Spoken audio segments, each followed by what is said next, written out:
Olá pessoal, graça e paz do Senhor Jesus seja com todos nós. Uma ótima quarta-feira para todos. Hoje é dia 6 de setembro de 2023. Seja muito bem-vindo ao nosso devocional de hoje. E nesta quarta-feira, seguindo aí o nosso imersão bíblica, vamos falar de Gênesis capítulo 23. E o Gênesis capítulo 23 é para narrar a morte de Sara. Mas só que, por incrível que pareça, a morte de Sara vai nos dar a oportunidade de pensar e de meditar em um outro assunto, um outro aspecto aí da vida do patriarca, da vida de Abraão. Deixa eu ler o texto aqui que eu separei, e aí a gente vai depois conversar sobre todo o capítulo, é claro, mas esse texto aqui me chamou a atenção, talvez ele seja de fato o texto central de Gênesis capítulo 23, que é o versículo 17 até o 19, que diz assim: Assim, o campo de Efron, em Macpela, perto de Manre, o próprio campo com a caverna que nele há e todas as árvores dentro das divisas do campo, foi transferido a Abraão como sua propriedade diante de todos os hititas que tinham vindo à porta da cidade. Depois disso, Abraão sepultou sua mulher Sara na caverna do campo de Macpela, perto de Manre, que se encontra em Hebrom, na terra de Canaã. Bom, como eu disse, a morte de Sara oferece uma oportunidade para a gente. Por quê?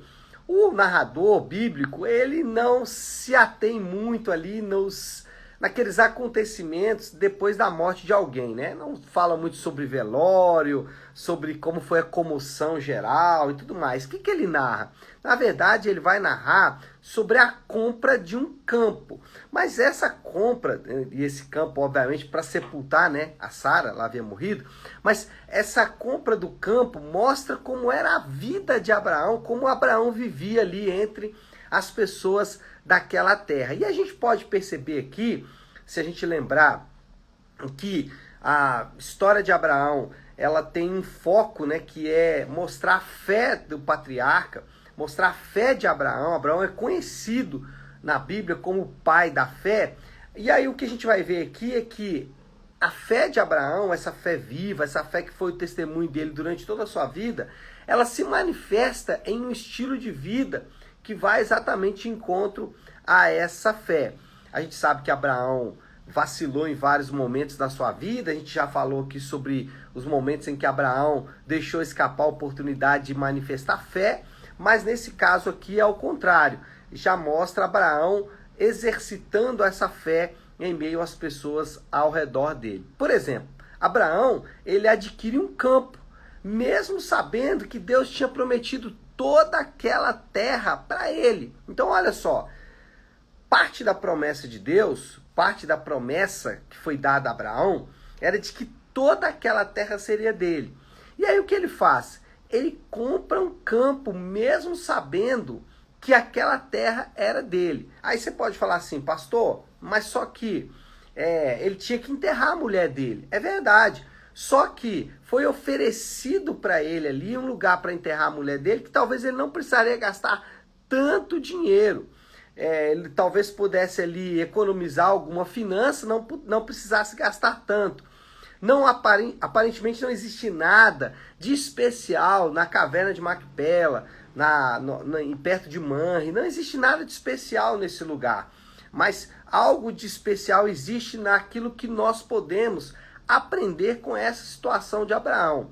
Por quê? Muitas vezes nós temos sempre duas tendências quando falamos de aquisição de bens por parte de cristãos. De um lado, você tem um grupo que vai dizer o seguinte: não, o cristão não pode adquirir nada, porque o cristão, ele é um peregrino e forasteiro, daqui a pouco a gente vai falar sobre isso, mas ele é um homem que não vive nessa terra, então ele não deve se preocupar muito em adquirir muitas coisas. Por outro lado, outros grupos vão dizer, não, tem que comprar mesmo, tem que prosperar, Deus vai te dar o melhor da terra. Então você sempre vai viver essa tensão. E aí, é ou não é? Comprar ou não comprar? Ter ou não ter? Irmãos, não existe nada inerentemente errado em possuir bens e em ter uma vida confortável. Não existe nada errado em possuir coisas, em comprar, por exemplo, um bom carro, uma boa casa, em ter uma vida confortável. O problema está na confiança de que essas coisas podem trazer segurança. Aqui é que está o problema. Então vamos lá. O que existe de errado em alguém, por exemplo, que compra bens e adquire terrenos e casas, empresas e tudo mais? Ele pode estar colocando a sua confiança, a sua segurança e a sua confiança nessas coisas. E aí sim existiria um problema. O problema estaria em onde está depositada a sua confiança e a sua segurança. Então, não existe nada de errado em almejar, em objetivar, ter coisas, uma vida confortável, desde que essas coisas não sejam o foco da sua segurança. E isso pode acontecer com aqueles que têm condições de adquirir coisas, aqueles que têm condições de adquirir bens, tá? A pessoa que compra uma casa, compra várias, ou compra uma empresa, ou sei lá, algum bem aí, e essa pessoa começa então a achar que aquilo ali é fonte de segurança. Mas o outro lado também é possível. É possível pessoas que não têm essas coisas e que imaginam que se tivesse essas coisas, encontrariam segurança. A nossa segurança, a nossa confiança deve estar sempre, sempre no Senhor. Deve estar sempre naquilo que Ele prometeu em sua palavra. Então, o problema não são as coisas, mas é como está o nosso coração em relação a essas coisas. Segundo, prova de que Abraão vivia ou manifestava um estilo de vida de acordo com a sua fé, é que os homens da cidade reconheceram que Abraão era um príncipe de Deus. O versículo, se eu não me engano, 6, deixa eu dar uma olhada aqui, qual que é, só para não dar informação errada. Versículo 6, deixa eu ver se é o 6 aqui. Cadê o 6, gente? Não é o 6, não, é o 9. Uai. Não, é o 5. Responderam os hititas a Abraão: ouça-nos, Senhor, o Senhor é um príncipe de Deus. Então, as pessoas ali daquela cidade reconheceram Abraão como um príncipe de Deus. E aqui o que apresenta para mim e para você é que o testemunho das pessoas em relação a Abraão era significativo.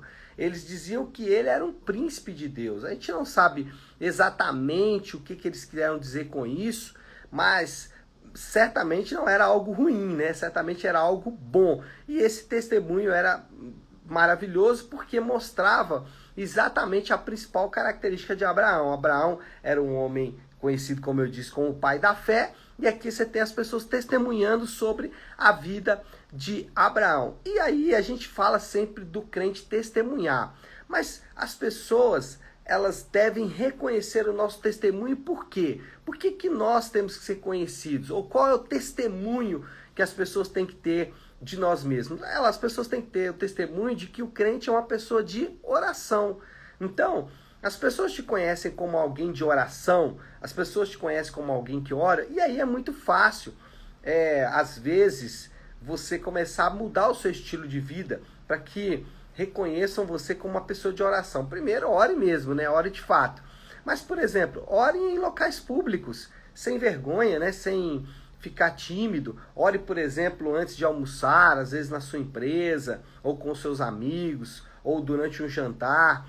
Ou seja, sempre que tiver oportunidade, ore. Alguém vem compartilhar com você uma luta, uma dificuldade, peça para orar por essa pessoa, mesmo que seja por telefone. Mas, claro, isso tem que ser manifesto através da sua própria vida de oração. Outra coisa um testemunho, né, que é importante para os crentes é o conhecimento das Escrituras.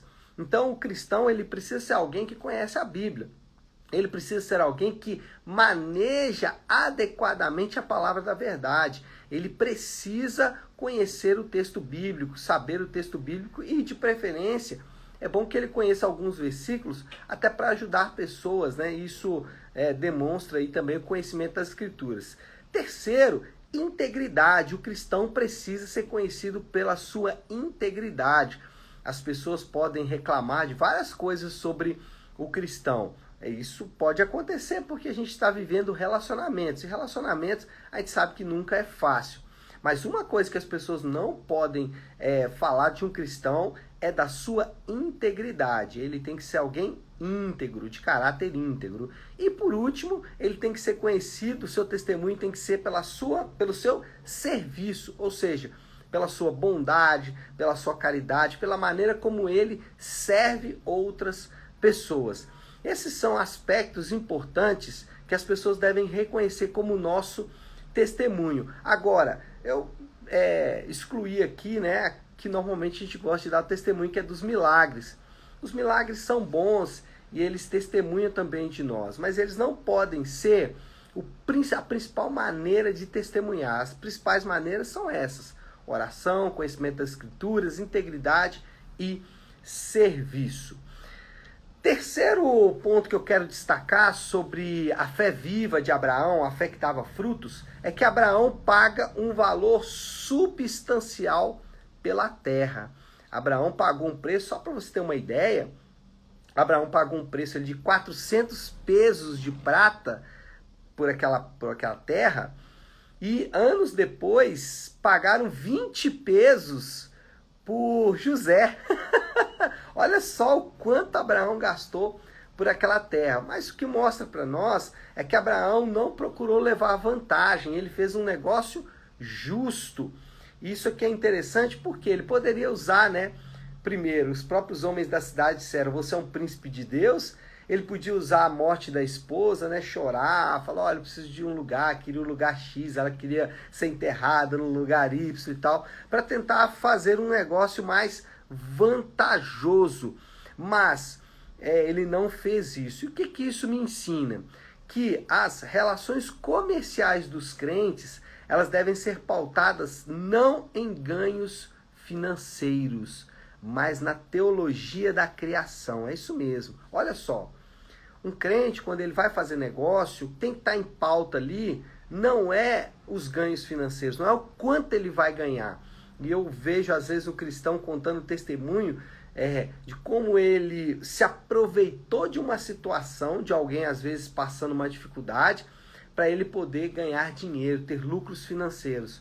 Um cristão, ele não deve, nas suas relações comerciais, ter isso como pressuposto. Qual é o pressuposto do cristão, então? É o pressuposto da criação. O que é isso? Você está diante de alguém que foi criado à imagem e semelhança de Deus. Aquela pessoa que está ali, ela representa para você o próprio Deus. E mais, se for um nascido de novo, ele representa o alto preço pago na cruz por aquela pessoa. Então, essa deve ser a premissa de fazer um negócio com uma pessoa, uma relação comercial. Então, o cristão, ele nunca vai tirar vantagens de alguém que está passando por uma dificuldade financeira. Exatamente por quê?